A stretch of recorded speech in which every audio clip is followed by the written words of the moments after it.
যে আসলা দেশ বিরোধী কাজ করেছে তাদেরকে ভারতীয় জনতা পার্টির সৈনিকরা এবং এই পশ্চিমবঙ্গ রাজ্য সরকার গর্তে ঢুকিয়ে দেবে। হিন্দুত্ববাদী সরকার আছে বলেই আজকে এরা সেকুলার হয়ে ঘুরে বেড়াতে পারছে। এখানে কমিউনিস্ট শাসন নেই বলেই আজকে বহুমুখী গণতন্ত্র পশ্চিমবঙ্গে সারা ভারতবর্ষে জীবিত আছে।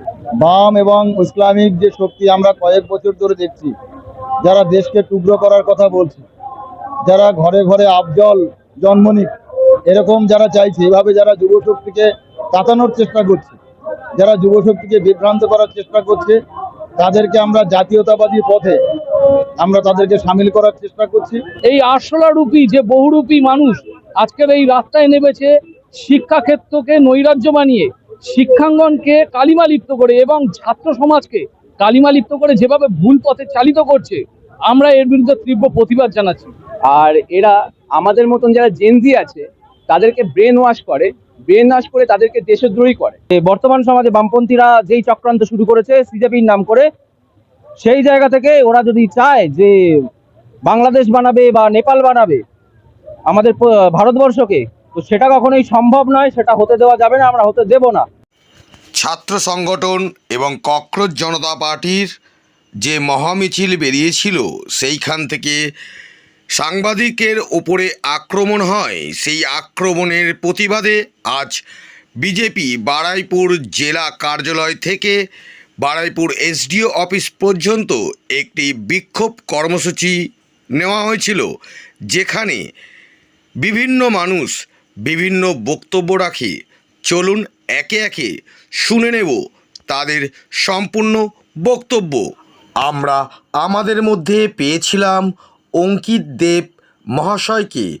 তার কাছে আমরা সরাসরি প্রশ্ন করি, ছাত্র সংগঠনের ডাকা যে মিছিল সেখান থেকে ভেসে আসে আজাদির স্লোগান, তা নিয়ে তিনি কি বলছে চলুন শুনে নেওয়া যাক। যে কি আজাদি চেয়েছে বলতে পারবো না, যে আসলা দেশ বিরোধী কাজ করেছে তাদেরকে ভারতীয় জনতা পার্টির সৈনিকরা এবং এই পশ্চিমবঙ্গ রাজ্য সরকার গর্তে ঢুকিয়ে দেবে। দেখুন, ছাত্রদের আন্দোলন করা গণতান্ত্রিক অধিকার, সেটার আমাদের যে সর্বভারতীয় সরকার সেটা সমর্থন করে। ছাত্রদের যে ন্যায্য দাবি সেটা এই কেন্দ্রীয় সরকার মেনেছে, কিন্তু এর বাইরে গিয়ে কোনো অন্যায্য দাবি নিয়ে তারা যদি অন্য কোনো রাজনৈতিক সংগঠনের আড়ালে কোনো আন্দোলন চালাবার চেষ্টা করে, তাহলে আইনের পথে চলবে। তিনি বললেন আইনের পথে চলবে। এরপর আমরা দীপ বিশ্বাস মহাশয়কে কিছু প্রশ্ন করি। চলুন তিনি কি বলছে সরাসরি শুনে নেব। হিন্দুত্ববাদী সরকার আছে বলেই আজকে এরা সেকুলার হয়ে ঘুরে বেড়াতে পারছে। এখানে কমিউনিস্ট শাসন নেই বলেই আজকে বহুমুখী গণতন্ত্র পশ্চিমবঙ্গে সারা ভারতবর্ষে জীবিত আছে।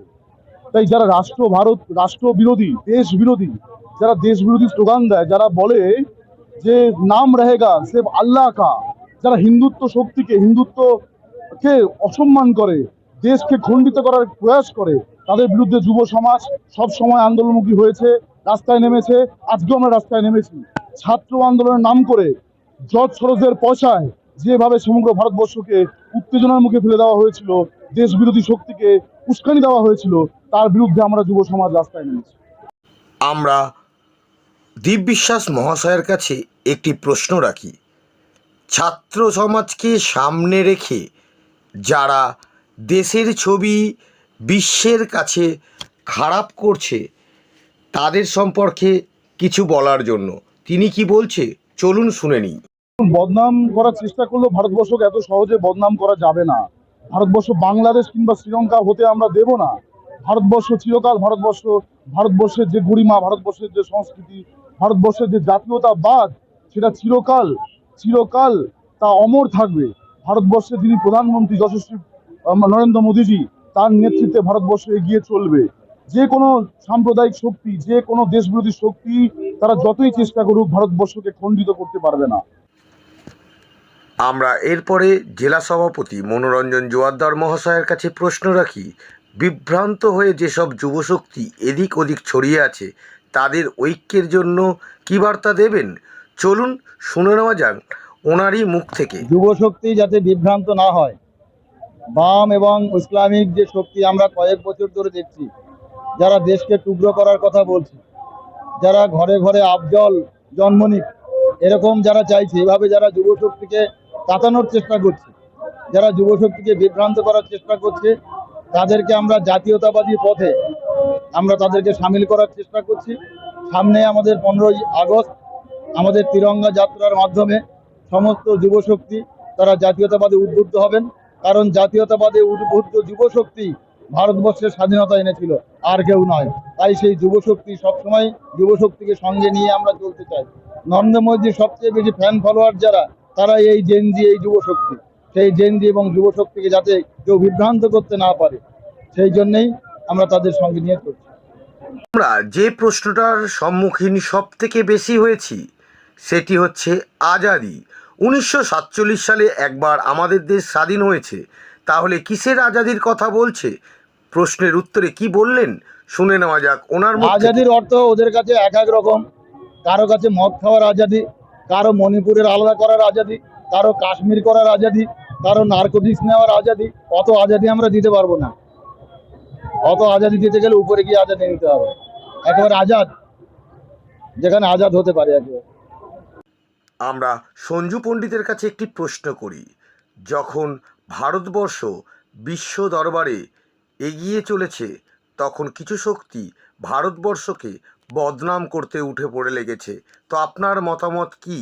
আজকের এই রাষ্ট্রবাদীদের যে বিদ্রোহের ঝড় রাষ্ট্রের পক্ষে, আর আপনাদের এই কলকাতা এক্সপ্রো নিউজ চ্যানেল সাধুবাদ জানাচ্ছি যে এই রাষ্ট্রবাদী মানুষদেরকে কভারেজ করার জন্য, তাদের আওয়াজ সংবাদ মাধ্যমের দ্বারা সাধারণ মানুষের কাছে পৌঁছে দেওয়ার জন্য।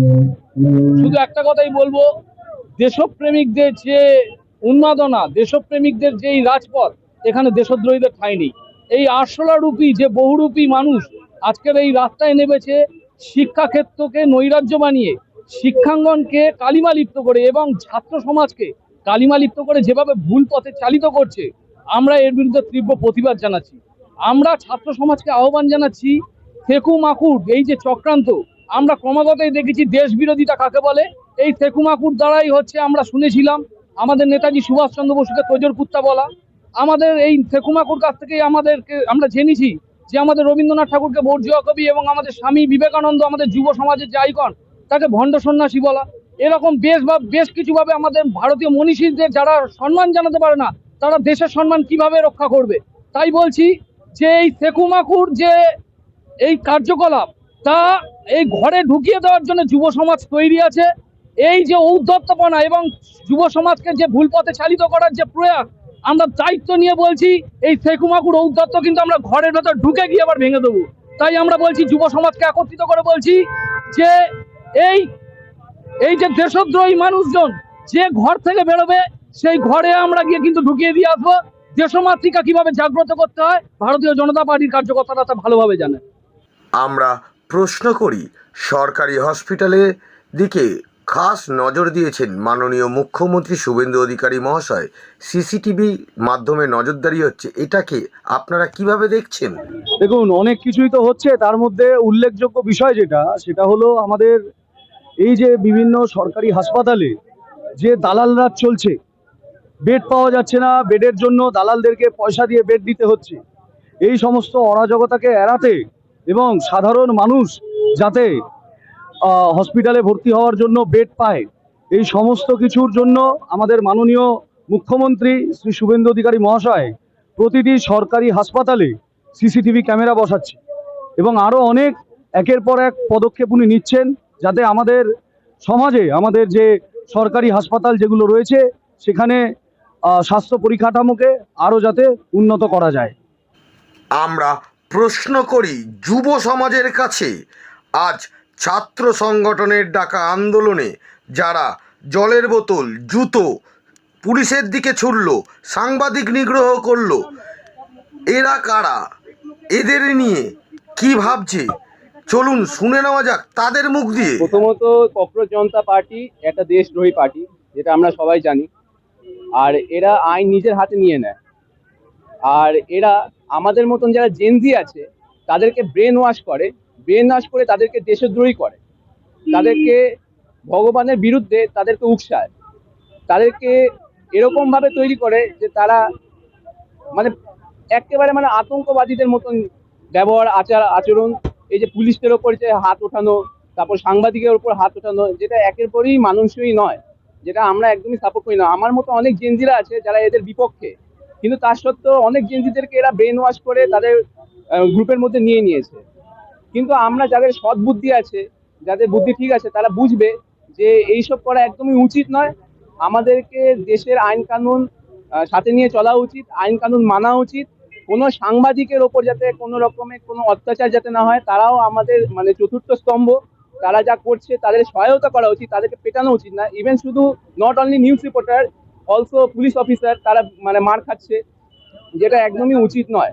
তো তার বিরুদ্ধেই আমাদের আজকে এই আন্দোলনটা, আমরা সবাই একত্রিত মিলে আমরা এই আন্দোলনটা পূরণ করছি। আর আমরা এই আন্দোলন যতদিন পর্যন্ত তারা না থামবে, আমরা তাদের বিরুদ্ধে এই আন্দোলনটা চালিয়ে যাব আর চালাতেই থাকবো। দিনে যে 15 বছর সরকার ছিল, ওখানেও তো অনেকে হিন্দু ছিল, কিন্তু তাদের মধ্যে কি হিন্দুত্ববাদ জেগেছে? তারা কি হিন্দুত্ববাদকে জাগিয়ে নিয়ে এগিয়ে নিয়ে যেতে পেরেছে? পারেনি।